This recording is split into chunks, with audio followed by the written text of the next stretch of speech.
নরম তুলতুলে পরাটা তৈরি করে দেখাবো আজকে। খুব সহজেই আপনারা ঘরে তৈরি করে ফেলতে পারবেন। রেস্টুরেন্টের মতো নরম, আর বাইরে থাকলে ঘন্টার পর ঘন্টাও শক্ত হবে না। লেয়ারে লেয়ারে এভাবে খুব সুন্দর করে খুলে যাবে এই পরাটা। প্রথমে 1 কাপ রুম টেম্পারেচারে টক দই নিয়েছি। তারপর 2 টেবিল চামচ দিয়ে দিলাম চিনির গুঁড়া, মানে পাউডার করে দিয়েছি। তেল দিয়ে দিলাম 4 টেবিল চামচ। এখন ভালো করে এটাকে মিক্স করে নেব। এই চিনি আর এই যে টক দই, এটা যেন ভালো করে মিক্স হয়ে যায় সেদিকে খেয়াল রাখতে হবে। তারপরে দিয়ে দিব এখানে 3 কাপ ময়দা। অবশ্যই 3 কাপ দিবেন। এই মেজারমেন্টে যদি দেন তাহলে একদম পারফেক্ট হবে আপনাদের পরাঠাগুলা।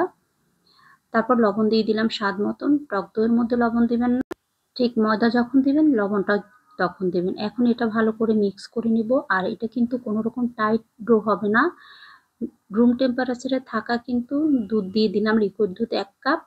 আপনারা অবশ্যই এটা রুম টেম্পারেচারে থাকতে হবে দুধটা। এখন এরকম সফট করে একটা ডো করে নিব। আমি আবারও বলছি, এটা কিন্তু শক্ত করা যাবে না, তাহলে পরাটা ভালো হবে না। ঢেকে রাখছিলাম 20 মিনিট। 20 মিনিট পর কিন্তু দেখেন আরো সফট হয়ে গিয়েছে।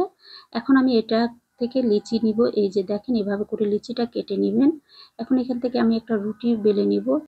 রুটিটা একটু বড় করে বেললে ভালো হয়। আমি কত বড় করেছি সেটাই দেখেন। আর আমি কিন্তু এভাবে করে বেলে নেওয়ার পরে আমি এখানে 4 টেবিল চামচ নিয়েছি কর্নফ্লাওয়ার, নিয়ে ঠিক এরকম একটা থকথকে একটা ডো করে নিয়েছি, মানে মিশ্রণ। তারপর ওইখান থেকে দিয়ে সব কিছু দিয়ে তারপর হাত দিয়ে আমি নিয়ে করে নিলাম। এখন আমি কেটে নিচ্ছি কিভাবে একটু একটু লক্ষ্য করে নেবেন।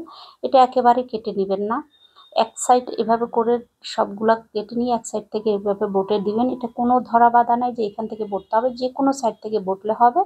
আবারও ধরে এভাবে করে যদি আপনারা এই লিচিটা করেন তাহলে খুব সুন্দর করে কিন্তু পরাটাটা হয়ে যাবে। এভাবে করে এখন এই আমি কিন্তু এগুলো সব একসাথে করে রেখে দিয়েছিলাম। এখন বেলতে খুব সুবিধা।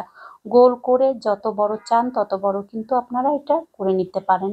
আমি ঠিক এরকম করে রাখবো, ঠিক এই মোটা এরকম। এখন আমরা একটা তাওয়াতে ছেঁকতে চলে যাব। ফ্রাই প্যানে ছেঁকার সময় প্রথমে তেল দিবেন না, একটু ছেঁকে নেওয়ার পরে পরে দিয়ে একটু তেল দিবেন। এরপরে দেখবেন যে পরাটাগুলো এত সুন্দর করে ফুলে উঠবে, প্রত্যেকটা পরাটা খুব সুন্দর করে ফুলে উঠবে।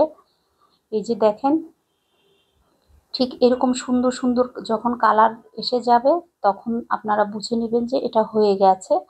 আর আপনারা কিন্তু এরকম, মানে ফ্রাই প্যান থাকা অবস্থায় এরকম কিন্তু বটে নিতে পারেন। দেখেন একদম সফট। আর যারা একটু মানে ছেঁড়া ছেঁড়া খেতে চান তারা কিন্তু এভাবে করে, আমি দেখিয়ে দিচ্ছি, ঠিক এভাবে করে বাড়ি দিলেই কিন্তু এটা একদম ছিঁড়ে ছিঁড়ে যাবে। আমি কিন্তু হাত দিয়ে একটু ছিঁড়ে নিয়েছি, মানে হাত দিয়ে চাপ দিলেই কিন্তু এভাবে ছিঁড়ে যাবে। আর এই পরোটাগুলো আপনারা ফ্রোজেনও করতে পারবেন মাসকে মাস। আমার এই রেসিপিগুলো যদি ভালো লেগে থাকে অবশ্যই আমার পেজটা ফলো করে দেবেন। একই নামে ইউটিউব চ্যানেল, চাইলে সাবস্ক্রাইব করে সাথে থাকবেন। আর দেখেন কত সুন্দর হয়েছে মাশাআল্লাহ।